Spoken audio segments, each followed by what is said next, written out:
Bismillah ar-Rahman ar-Rahim, salam alaikum wa rahmatullahi ta'ala wa barakatuhu, que la paix soit avec vous.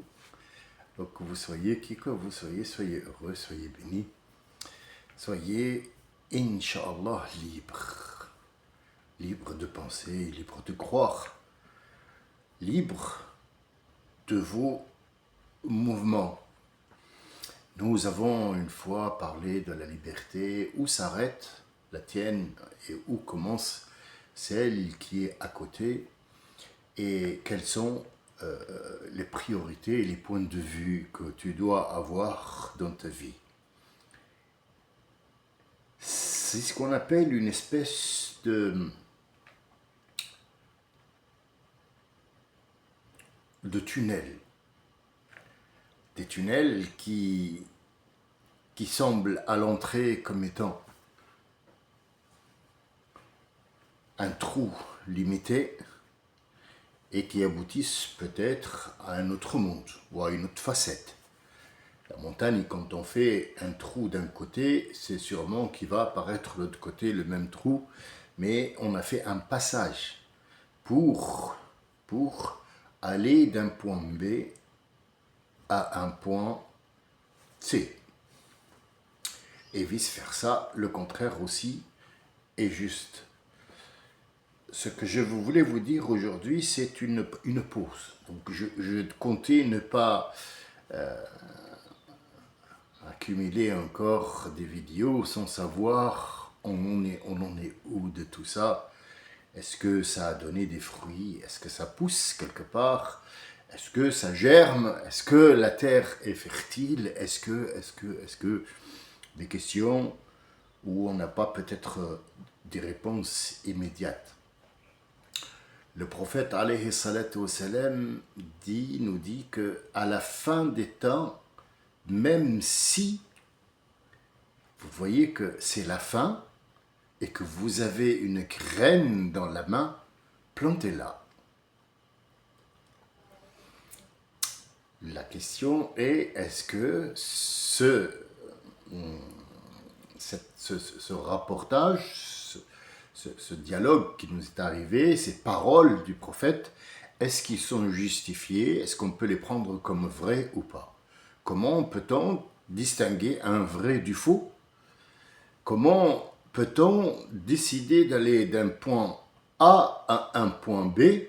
Quelle est la trajectoire qu'on fait, que ce soit dans le mouvement physique ou que ce soit dans le mouvement de la tête ou de l'esprit? On s'est accordé, je me permets de dire ce mot-là, accordé sur le fait que nous n'existons que dans le savoir de Dieu. Donc ce qui nous paraît aujourd'hui physique, palpable, existant, concret, rationnel, comme a dit notre ami, en général, il ne l'est pas. Il ne l'est pas parce que c'est un mélange de tout et de rien. Je suis en train de tenir un verre dans la main. Ou peu importe, mais je choisis le verre parce que il est le plus proche. Il est le plus proche de ce que je vais dire qu'autre chose. Est-ce qu'ils sont tous pareils? Oui, mais chacun a son consistance et chacun a le matériel qu'on doit utiliser. Le matériel de cuisine pour la pâtisserie n'est pas le même pour la cuisine et pourtant on utilise peut-être les mêmes matériaux. Gaz, casserole, fait tout, on l'utilise aussi mais les ingrédients ne sont pas les mêmes et aussi les ustensiles ne sont pas les mêmes. Disons que je prends un verre dans la main et ce verre-là, il existe. Il existe bel et bien. Il est là, il n'a pas disparu. Nous allons le prendre sur plusieurs angles. Le premier angle sur lequel on doit s'accorder tous, c'est que tout le monde le voit. Chacun le voit de son angle. Un verre, généralement, c'est rond. Une bouteille, c'est rond. Tu ne peux pas me dire de l'autre côté, tu as vu un éléphant. Non, on parle du même verre sur la table. problème, c'est que cette vision qui t'arrive dans l'œil, et tu prends la main, et tu tends la main, et tu le prends, et tu dis à tout le monde, c'est un verre, regardez. Le souci, c'est que c'est pas un verre que tu prends. D'abord. Deuxièmement, il est à l'envers. Dans ta rétine, l'image que vous voyez à l'endroit maintenant, elle est à l'envers. Non seulement dans la réalité, la rétine prend l'image qui est en face, elle arrive à l'envers à la rétine. Donc nous vivons à l'envers dans la rétine et non pas dans la réalité. Dans la réalité, on est droit. Mais droit par rapport à quoi? Et comment on a appris à vivre par l'image qui nous vient à l'envers? Demandez à n'importe quel scientifique qui vous dira que, comme l'appareil photo, tout bêtement, elle ne donne que la l'envers. Bien. Un miroir, par exemple, ne vous donnera jamais la réalité. Il vous donne juste votre reflet. Donc l'autre côté, c'est une autre personne que vous voyez. Vous, oui, vous faites comme ça, il fait comme ça. Alors, hop. Le souci, c'est que quand j'ai levé la main ici, c'est que si je retourne la caméra, ça sera cette main-là. Mais lui, le moi de l'autre côté, il a cette main-là. C'est la petite puce qui va mettre à l'oreille, qui va semer un doute. Est-ce que ce qu'on voit est réel ou pas?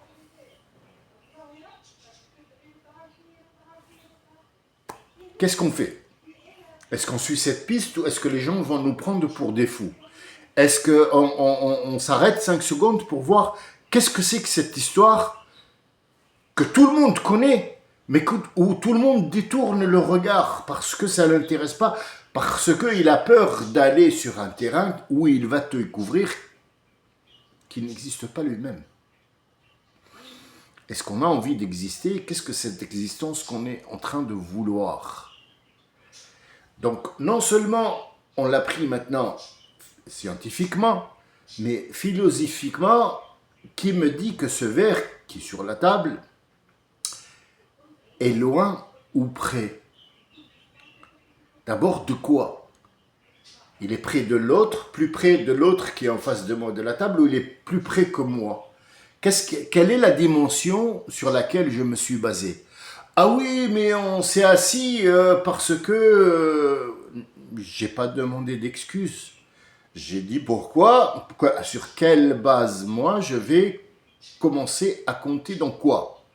Quand on me dit que la terre, tous les gens sont debout et tous les en haut, tout le ciel, quand on lève la tête, c'est le haut. Oui, mais quand la terre tourne, le haut, à un certain moment, il était sur la gauche. Quand on est dans la nuit, la terre tourne, hein, elle fait, si vous voulez, elle tourne sur elle-même et c'est autour du soleil comme tournent les aiguilles d'une montre.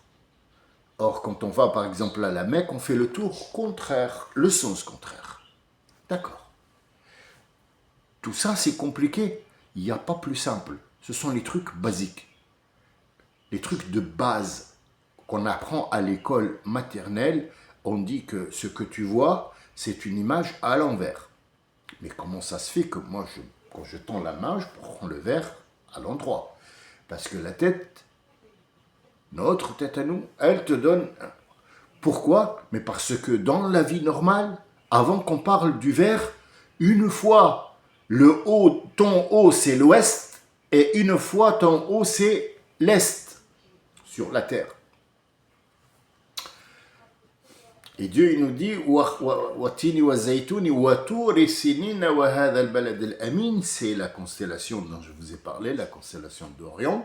Sachez que cette étoile qui fait en sorte, c'est la seule qu'on peut voir à l'œil nu, qui brille énormément et qui a 49 000 fois la puissance du Soleil. C'est une étoile, hein, tout simple, c'est pas le Soleil. Et qui est en relation avec cette constellation qui est sur la Terre. Est-ce qu'on va appeler ce triangle que moi, l'autre fois, en fait, il y en avait un qui m'a écrit disant que je pense que vous racontez n'importe quoi, vous dites que l'ours blanc, et le petit ours et le grand ours, vous dites n'importe quoi. Et j'ai pas dit que ce que j'ai appelé constellation ne l'est pas. La constellation, c'est dans le ciel. Et deuxièmement, j'ai dit appelez-la comme vous voulez, le petit ours, le grand ours. Je ne vais pas te nommer toutes les constellations du monde, mon ami. On n'est pas dans un scénario de... Moi, je suis scientifique et je vous parle du ciel. Moi, je te parle de ce qu'il y a dans le Coran Ahmar. Ahmar. Parce que c'est toi qui dis n'importe quoi. Il faut juste écouter ou alors sortir. Si tu veux écouter des choses scientifiques, tu vas voir ce truc-là, l'observatoire à Paris, et tu auras des bons amis. Ici, chez nous, tu n'auras personne. D'accord? C'est pas une constellation, c'est des noms que je me permets d'utiliser parce qu'ils sont plus grands que ta constellation de merde. Parce que le mot constellation, c'est toi qui l'as. Elle n'existe pas dans le Coran. D'accord? Dans le Coran, c'est Wattini wa Zaytouni wa Touri Sinina wa al-Balad al-Amin. Et encore, nous n'avons que fait effleurer ce qui a écrit. On ne parle pas de constellation. On parle d'un autre monde que tu connais pas et que peut-être tu connaîtras jamais. Enfin, je ne le souhaite pas pour toi parce que je ne suis pas méchant, mais je te dis qu'il faut parfois fermer sa gueule, c'est bien. C'est bien. Ça, comme ça, tu apprends. Mais bon, je vais te mettre de côté parce que tu ne vas pas nous pourrir notre discussion. لقد خلقنا الإنسان في أحسن تقويم. Nous l'avons. Alors, at-taqwim, le mot taqwim en arabe, littéraire, coranique, at-taqwim, c'est quelqu'un qui va venir voir qu'est-ce qu'il faut, par exemple, pour construire une maison. Le maître d'œuvre, c'est pas le maîtreur. Le maîtreur, il va venir prendre la distance qu'il y a à peindre, par exemple, ou à construire. Il va dire au menuisier, dans cette surface qu'on a métré, dis-moi, je vais me mettre des fenêtres ici, on se met d'accord sur le bois, la couleur, le machin, la grandeur, l'ouverture, la position, et il va donner son prix, et surtout, qu'est-ce qu'il faut pour... Après, c'est le carreleur, après, c'est le plombier, après, c'est l'électricien, ainsi de suite. Tout ça, ça s'appelle taqwim. Taqwim, ça veut dire qu'on va étudier le projet, l'étude du projet. Ce projet-là, qu'est-ce qu'il lui faut exactement pour voir le jour? C'est la même utilisation qu'Allah Azza wa Jal utilise ici. وَلَقَدْ خَلَقْنَا, nous avons créé. Nous, ça veut dire Allah et ses attributs. Pourquoi Allah parle de nous? Ça, on le verra peut-être une autre fois. Nous, c'est pas le nous de la grandeur, non. C'est le nous de plusieurs métiers, plusieurs attributs, plusieurs adjectifs, qualifications. Khalaqna, nous avons créé. Al-insan, ici, il ne parle pas de al-bashar, parce que le bashar, il a été déjà créé, mais il y a une création dans une autre création, une autre création dans une création qui est existante, plus une autre existante d'une autre création, et ainsi de suite, jusqu'à ce qu'on meure, et on devient nous-mêmes une autre création, dont la création qui existe, qui est, on revient à la terre pour reprendre. Notre corps reprend le corps qui a été extrait, il va être remis à sa place pour reprendre sa fonction normale. Si vous voulez, il va être réincarné, allez, disons-le, le corps, il va être réincarné et il va devenir de l'humus pour quelque chose. On ne sait pas, une fleur, une plante, un arbre, on ne sait pas.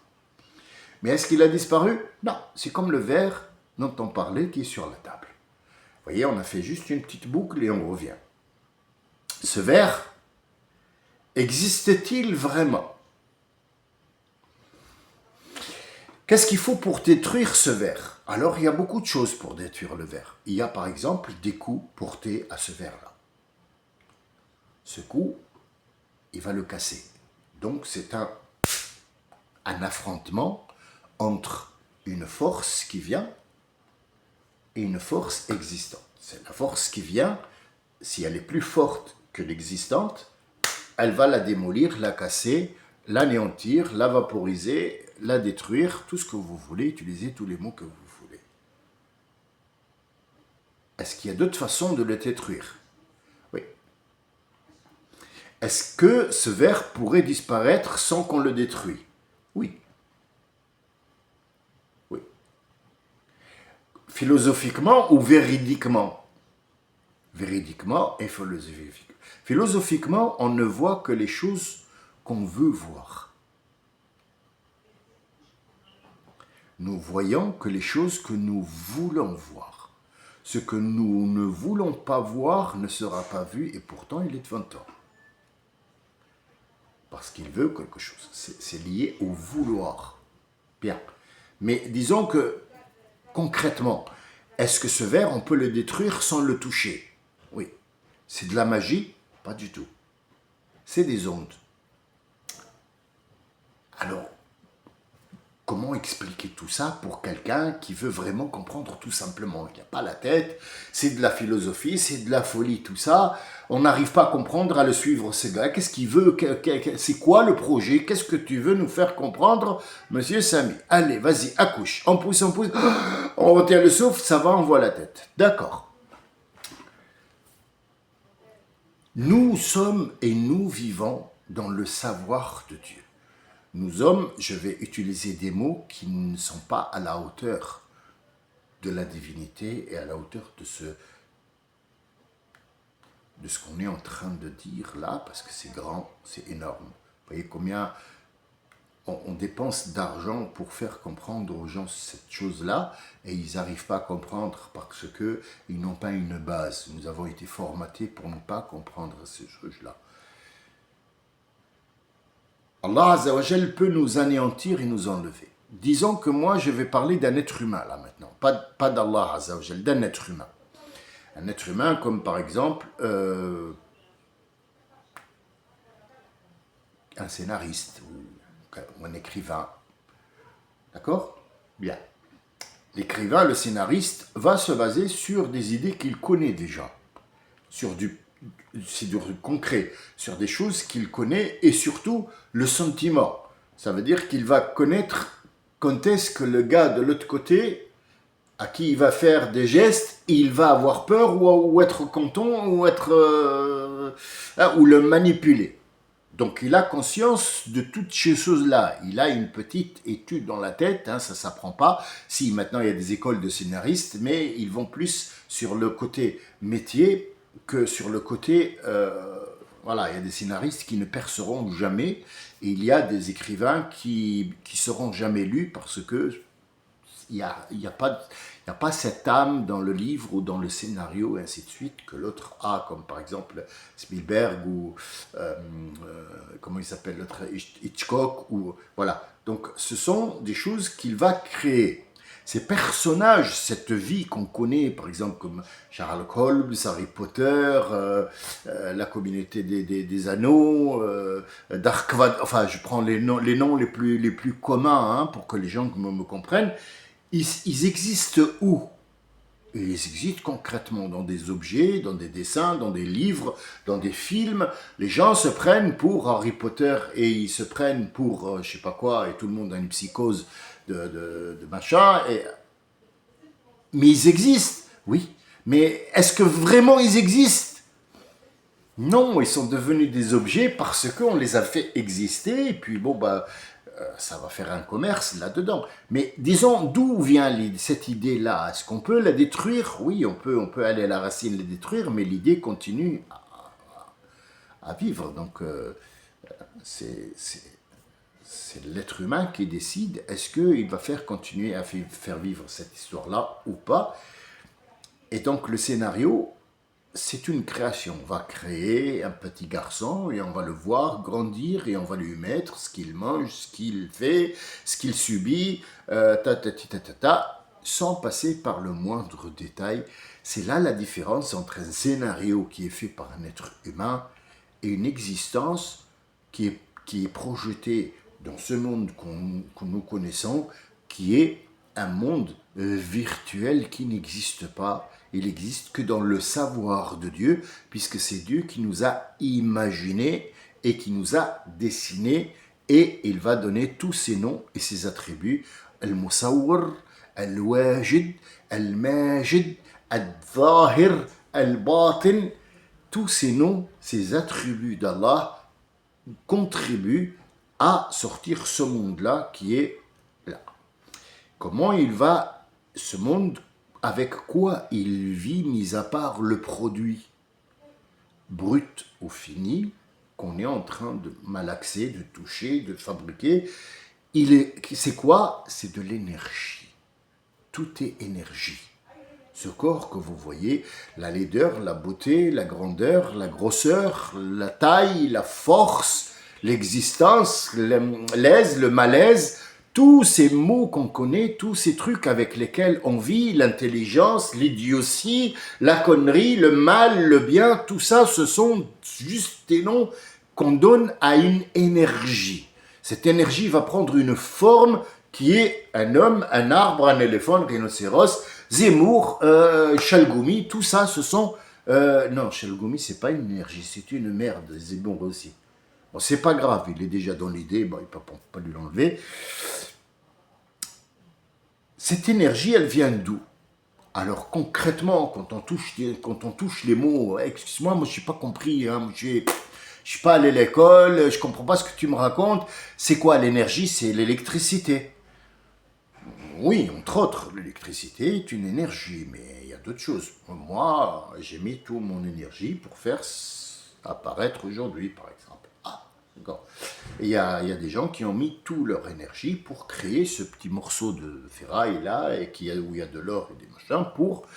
Il y a des gens qui ont extrait la matière avec laquelle ce téléphone-là va être truc, et un tout petit rond qui est une caméra, et on me regarde, et généralement on me voit à l'envers. Et puis là, je suis à l'endroit.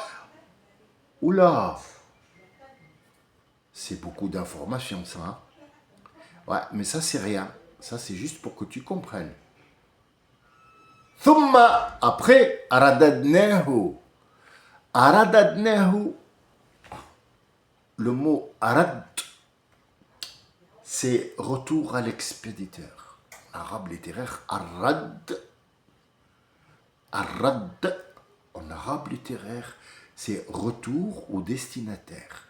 Est-ce qu'ici on parle d'un colis, d'une lettre ou d'autre chose?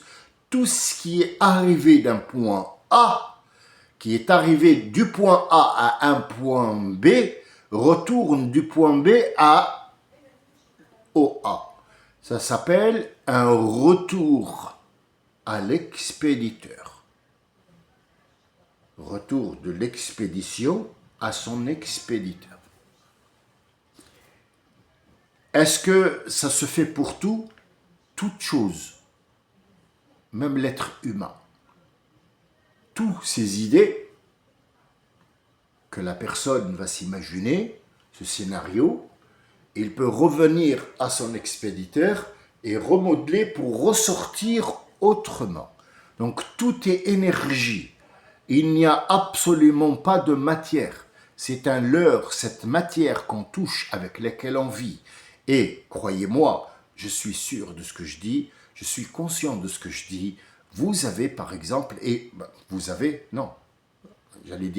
entre les mains un téléphone, vous êtes en train de me regarder, et pourtant cet enregistrement, ça fait une belle lurette qu'il a été fait. Donc est-ce que moi je suis encore sur place? Non, je suis parti.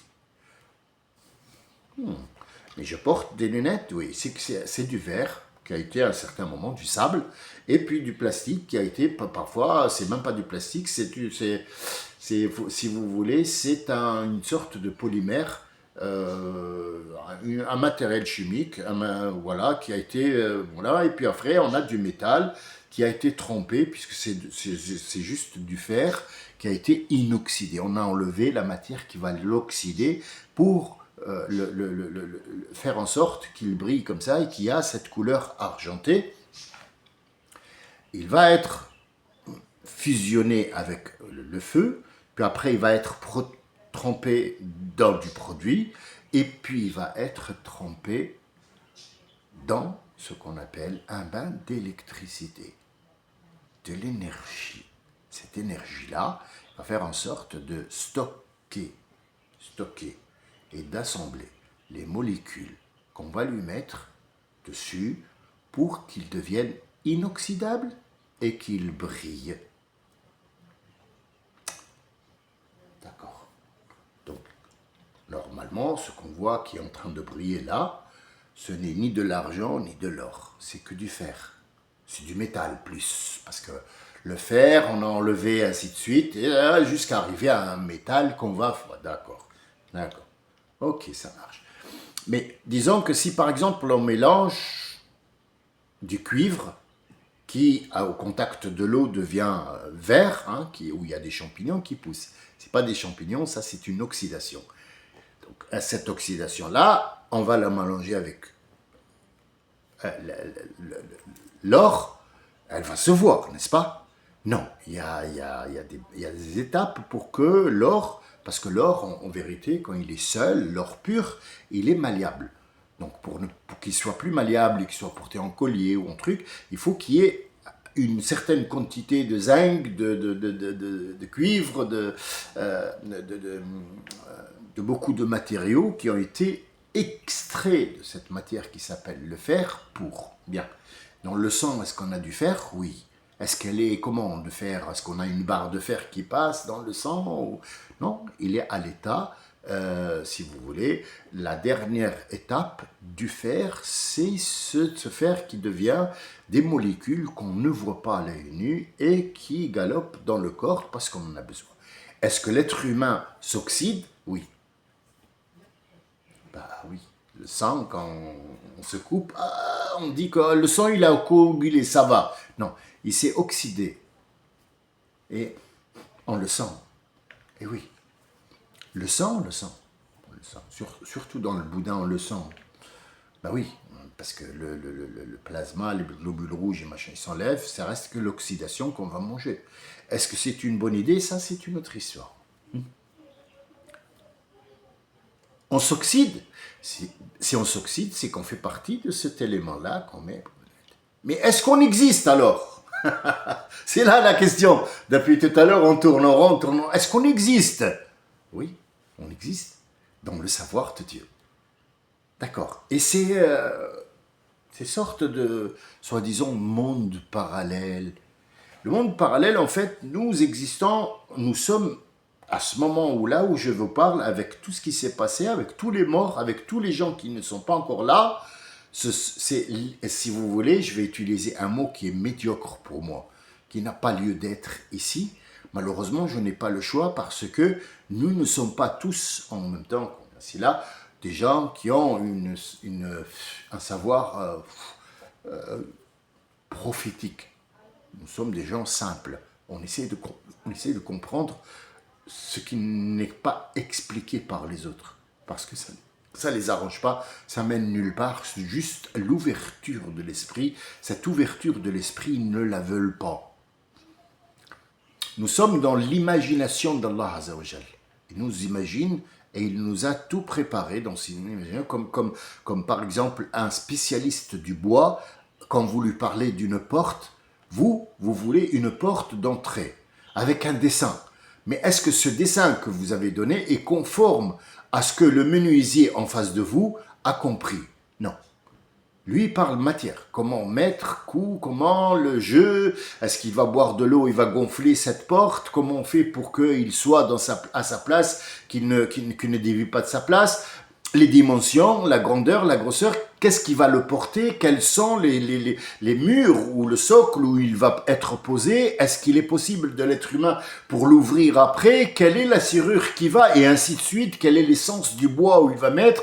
Quel est le forgeron avec lequel il va se mettre d'accord pour qu'il puisse lui faire les gonds qui vont avec? Et ainsi de suite jusqu'à ne pas finir, jusqu'à celui qui va teindre ou pas cette porte et combien elle va durer, et la personne qui va venir dans 100 ans, qui va voir cette porte, il faut qu'il découvre que cette porte a été faite avec un bois qui vient de telle et telle et telle et telle chose. Les deux idées ne sont pas pareilles. Toi, tu demandes. Mais Allah sait est-ce que cette chose te convient ou pas, ce que tu demandes, c'est un délire ou pas, puisque tu existes dans son imagination. Mais il t'a donné la liberté de choisir. Et on est renvoyé à chaque fois pour revivre la même chose en prenant d'autres décisions. Ça, c'est pour ça qu'il s'appelle un monde parallèle. C'est pas que moi, dans un autre monde, je suis pilote de ligne. Mais je peux être pilote de ligne. Mais ça dépend du point de départ. Il est où ce point A pour arriver à ce point P? Et est-ce qu'il y a un retour de destination de la cargaison qui a été faite? Cette idée, elle t'a amené nulle part. Tu vois? Viens, choisis une autre chose. Et c'est ce qu'on est en train... En fait, on vit dans un monde parallèle, interminable, jusqu'à ce que tu trouves un chemin qui est bien pour toi. Et Dieu il dit, est-ce que celui-là il est bon? Il sera pas non plus sans encombre et sans embûche, mais je te le donne parce que tu l'as choisi. Donc en fonction de tout ce que toi tu choisis, on va voir est-ce que les autres sont compatibles avec le chemin que tu as fait, que tu as tracé, que tu as choisi entre tous ces mondes parallèles. Et on va voir si, parce qu'il y en a un qui a traversé devant toi un jour, que tu vas voir et que tu n'auras jamais de contact avec lui à Paris. Pourquoi? Ah, ça, c'est pas ton problème. Toi, tu as choisi le chemin. Il y a un carrefour où tu vas avoir en face de toi quelqu'un qui passe à côté que tu ne verras jamais et que tu n'as jamais vu avant. Sauf que vous êtes dans le même énergie. Donc, quand vous passez l'un à côté de l'autre, tu as pris ou il t'a donné quelque chose. Et cette chose-là, c'est de l'énergie. Pour l'être humain, qui est simple comme nous, ça n'existe pas. Pour Allah, ça existe, puisque nous vivons dans l'énergie. Vous passez à côté, parfois Allah a créé des gens, et ça, c'est pas une connerie, c'est une histoire vraie que je vous dis là. Vous êtes envoyés au milieu de gens qui sont tous pessimistes. Ils sont tous négatifs. Il y en a un qui arrive, sa destinée et sa destination, c'est venir prendre le colis, cet excès de négativité qui va exploser. Il y a ce qu'on appelle Bob l'éponge qui arrive, qui va absorber l'excès de négativité et il va donner l'échange et il va déposer une expédition de bonnes ondes et il va retourner pour déposer cet excès ailleurs, là où il y a beaucoup d'ondes positives, il va la poser là-bas et passer tout ça en allant travailler. Il n'est même pas au courant de ce qu'il a fait.